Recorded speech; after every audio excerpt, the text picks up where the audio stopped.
आज सुबह ही सुबह सब लोग बैठकर बातें कर रहे थे बाहर लॉन में और बच्चों ने आज कहीं घूमने का प्लान बनाया था तो वो सब अपने घूमने के लिए तैयार हो रहे थे। आद्या थोड़ा जय से नाराज थी क्योंकि उसने आद्या को अपने साथ जबरदस्ती जो सुला लिया था।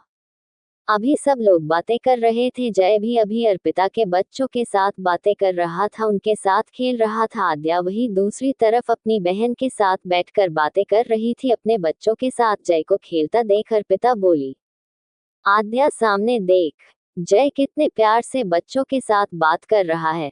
इतना प्यार से तो वो तुझसे भी नहीं करता। मुझे लगता है तुम लोगों को अब बच्चों के बारे में सोचना चाहिए ताकि तुम दोनों के रिश्ते को और मजबूती मिले और जय बच्चे होने के बाद वो सुख देख सके जो हर ईशान की इच्छा होती है। तो मेरे हिसाब से अर्पिता इतना ही बोल पाई कि आधा बीच में ही बोली, ओ बहन बस कर तेरी गाड़ी को स्टॉप दे और तेरा हिसाब लगाना बंद कर।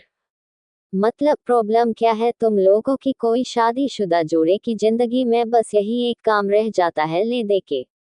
और तू क्या जय को देखकर भावनाओं में खो रही है?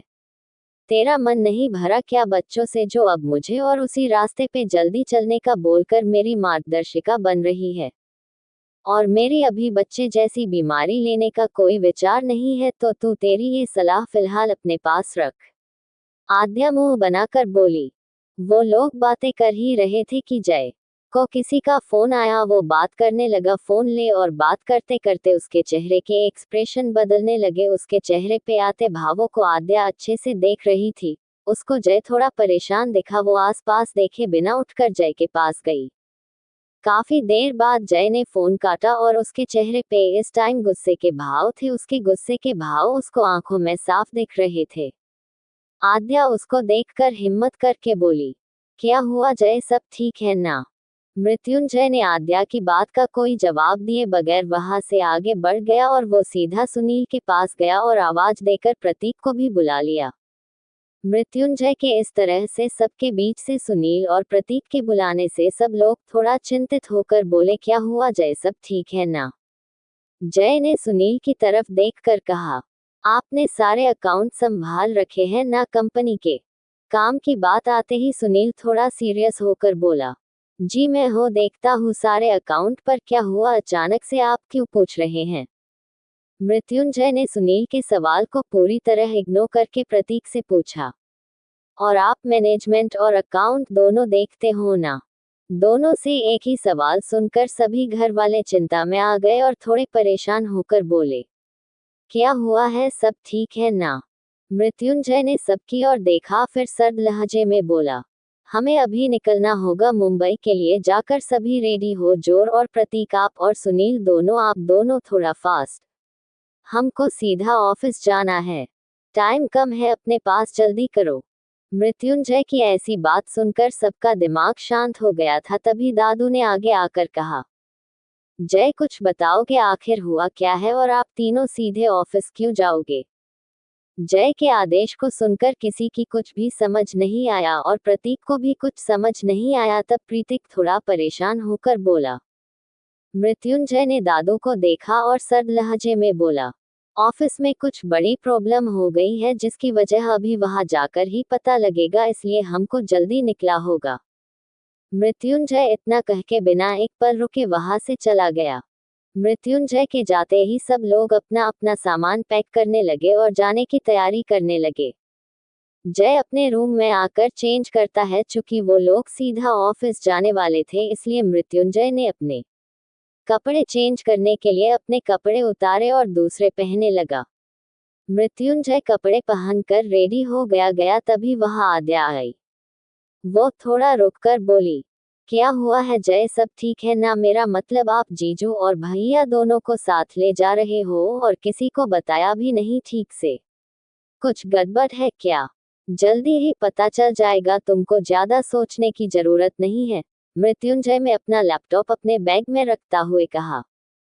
मृत्युंजय अभी अपनी टाई बांध रहा था तभी आद्या उसके करीब आए और उसके हाथ से टाई लेकर पहनाने लगी।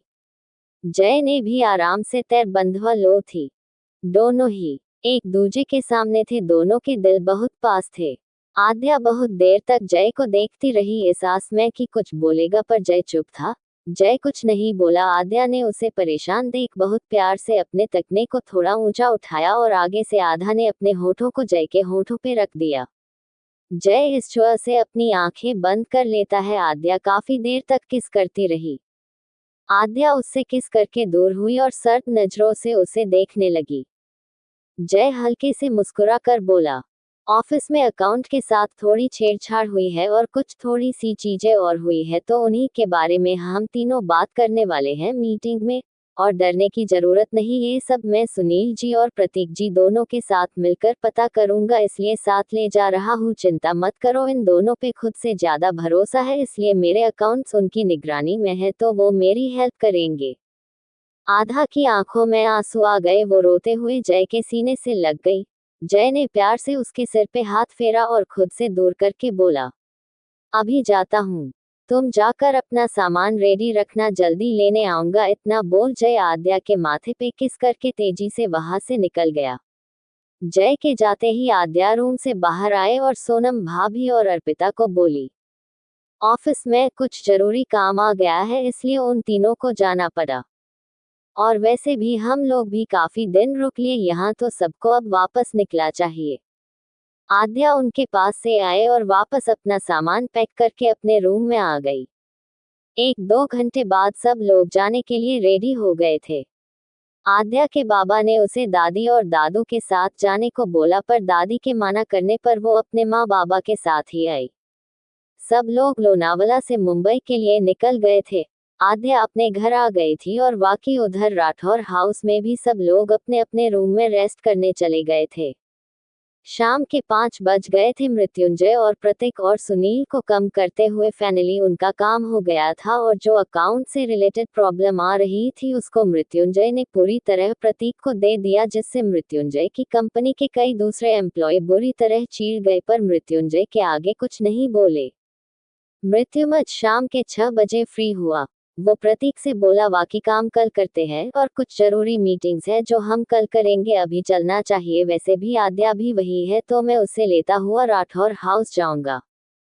जय की बात पे सुनील और प्रतीक दोनों ने गर्दन हिलाकर हाँ कहा और वहां से चले गए। आद्या और सोनल दोनों किचन में खाना बना रही थी, क्योंकि प्रतीक ने अपने आने के लिए बोल दिया था, साथ में जय और सुनील के लिए भी बोल दिया। अर्पिता अपने बच्चों के साथ माँ बाबा के साथ बैठकर बातें कर रही थी। खाना लगभग से बनकर रेडी हो चुका था, तभी उनके घर की डोरबेल बजी। सोनम भाभी आद्या को छेड़कर बोली, ले लाडो आ गए तेरे सैया जी। आद्या ने भी पलट कर कहा, और साथ में आपके सैया जी भी। आद्या की बात पे सोनम बोली, वैसे एक बात तो है आद्या जी जो भी हो, आपके पतिदेव सच में बहुत अच्छे हैं और वो सबका कितना ध्यान रखते हैं। उन्होंने हमारे साथ साथ अर्पिता जी सुनील जीजाजी उनका कितना ध्यान रखा, और अब तुम्हारी तो हर बेसर पैर की जिद को भी सर आंखों पे रखते हैं और आपके लिए सबके आगे आने से पीछे नहीं हटते। सोनम जय की तारीफ कर रही थी, तभी पीछे से आती हुई अर्पिता ने कहा, बिल्कुल सही कहा आपने भाभी, हमारी इस नौटंकी के लिए सच में बहुत अच्छा लड़का मिला है। आधा उन लोगों को देखकर थोड़ा मुंह बनाकर बोली, नौटंकी में नहीं, आपके प्यारे मृत्युंजय राठौर हैं और उनकी हरकतें आपने देखी नहीं है।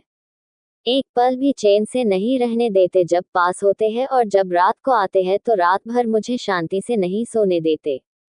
आद्या फ्लो में बोले जा रही थी, तभी अर्पिता मुंह पे हाथ रख कर बोली, बास कर शताब्दी, अब क्या पूरा रात का सीन सुनाएगी? हम समझ गए जय का प्यार। आद्या भौहें सिकुड़ कर बोली, क्या समझ गई आप? अरे ओ हवस की देवियों, मैं बात कर रही हूँ उनकी जिद की।